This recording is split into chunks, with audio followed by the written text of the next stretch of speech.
الحمد لله رب العالمين الرحمن الرحيم مالك يوم الدين إياك نعبد وإياك نستعين اهدنا الصراط المستقيم صراط الذين أنعمت عليهم غير المغضوب عليهم ولا الضالين.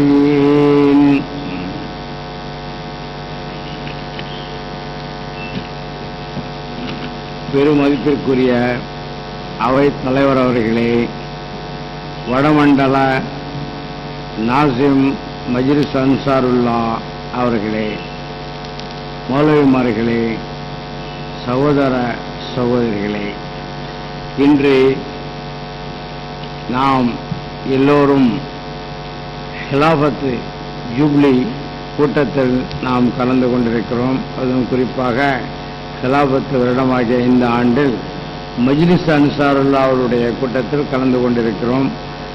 இந்த கூட்டத்தில் பேசுவதற்கான வாய்ப்பு எனக்கும் கிடைத்ததற்காக வேண்டி நான் இறைவனுக்கு நன்றி செலுத்துகிறேன்.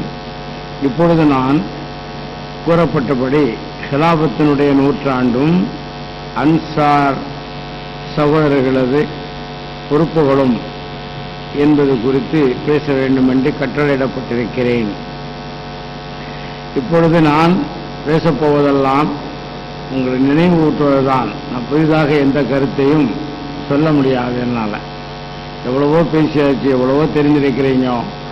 நேற்றிலிருந்து இந்த ஹிலாஃபத்தை பற்றி நிறைய பேசிட்டாங்க. பார்த்தா ஆச்சரியமாக இருக்குது. இந்த அளவு முன்னேறி இருக்கிறாங்களே சகோதரர்கள் அப்படின்னு ரொம்ப சந்தோஷமாக இருக்குது. நான் பேச வேண்டுமா, பேசுவதற்கு அவசியமா என்ன? அவசியமே இல்லை தான். இருந்தாலும் நினைவு கூறுகிறேன்.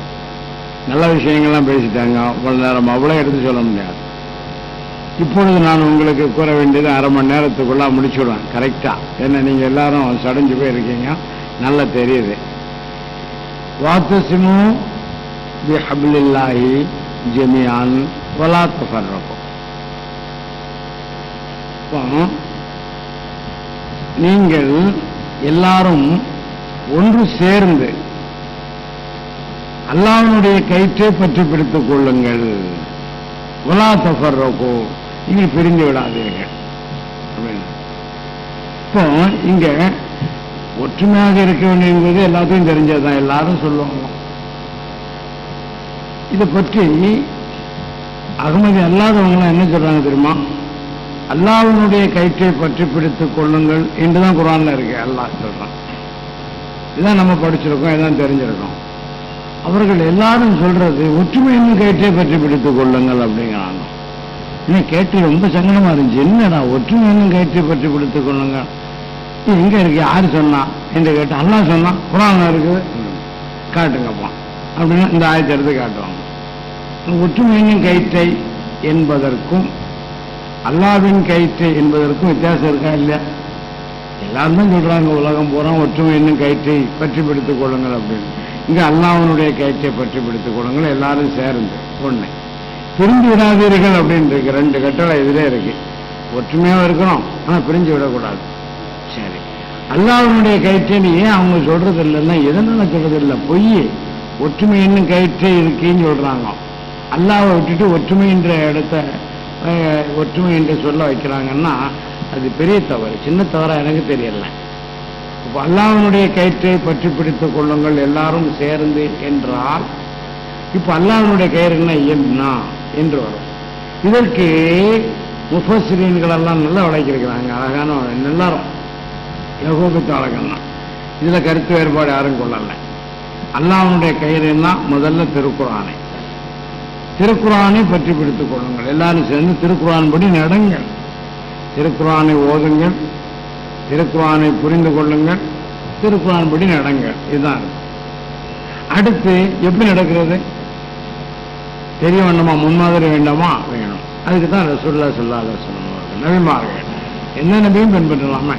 சஹாபிகள் யாரையும் பின்பற்றலாம் இல்லாமோ அதை. அப்போ அடுத்து அல்லாஹ்வுடைய கயிறு என்ன? நபி. எல்லா தஃசீரிலும் எழுதியிருக்கிறது தான். நபிமார்களை நீங்க பற்றி பிடித்துக் கொள்ளுங்கள் எல்லாரும் சேர்ந்து. மூன்றாவதாக ஹலீஃபாவை பற்றி பிடித்துக் கொள்ளுங்கள். இப்போ ஹலீஃபாவிடத்துல நம்ம கை கொடுத்தாலும் நான் இறுக்கமா பிடிங்கன்னு சொல்லுவாங்க. எவ்வளோ இறுக்கமா பிடிக்க முடியுமோ அவ்வளோ இறுக்கமா பிடிங்க அப்படின்னு சொல்லுவாங்க. நம்ம கையெல்லாம் கொடுத்துருக்க எத்தனை பேரை நம்ம. அப்போ 3 அர்த்தம் இருக்கு. ஹலீஃபாவை பற்றி பிடித்துக் கொள்ளுங்கள், எல்லாரும் சேர்ந்து மொத்தமாக இருங்கள் அப்படின்னு இறைவன் சொல்றோம். அடுத்து வலா தஃபர்ரகு, நீங்கள் பிரிந்து விடாதீர்கள் அப்படின்னு சொன்னா அல்லாஹ் சொல்லிட்டானே, ரசூலுல்லாஹ் நினைச்சிட்டு இருக்காங்க பிரிந்து விடக்கூடாது, நீங்க எல்லாம் ஒற்றுமையா இருக்கணும்,